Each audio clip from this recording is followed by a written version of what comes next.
Hello everyone, আমি রিয়া। লক্ষ্মী পুজোর ছোট্ট একটি ব্লগে তোমাদেরকে অনেক অনেক স্বাগত জানাই। আশা করি তোমরা সবাই খুব ভালো আছো, সুস্থ আছো। আমিও খুব ভালো আছি।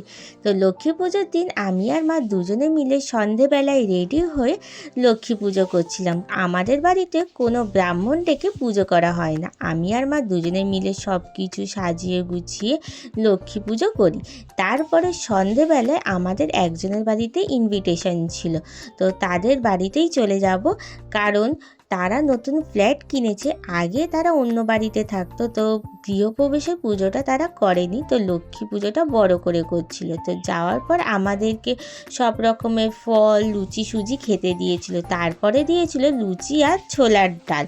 আমার খাওয়া হয়ে যাওয়ার পর আমি একটু গল্প করছিলাম, তো মায়ের তখনও খাওয়া হয়নি। তো আমি একটুখানি ঘুরে দেখছিলাম, তারপর জিজ্ঞেস করছিলাম যে কে পুজো করেছে। বলল ব্রাহ্মণ এসে পুজো করেনি, এই কাকিমাটা নিজেই পুজো করেছে। এটা ছিল আমার এক মায়ের বান্ধবীর বাড়ি। তো আমাদের তিনজনকে ইনভাইট করেছিল।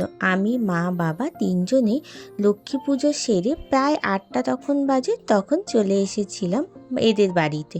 তো এদের বাড়ির যে লক্ষ্মী ঠাকুরটা আছে, এটা ছিল পিতলের লক্ষ্মী ঠাকুর, খুব সুন্দর দেখতে ছিল। আর এর সঙ্গে এই বাড়িতে একটা দিদি আছে, সে দিল্লিতে চাকরি করে।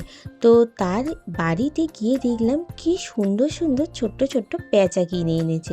তো এটা দিল্লি থেকে এনেছিল। আমি তাই জন্য একটু ছবি তুলে রাখলাম যাতে আমি পরে কিনতে পারি। আজকের মিনি ব্লগটা এই পর্যন্ত। টাটা।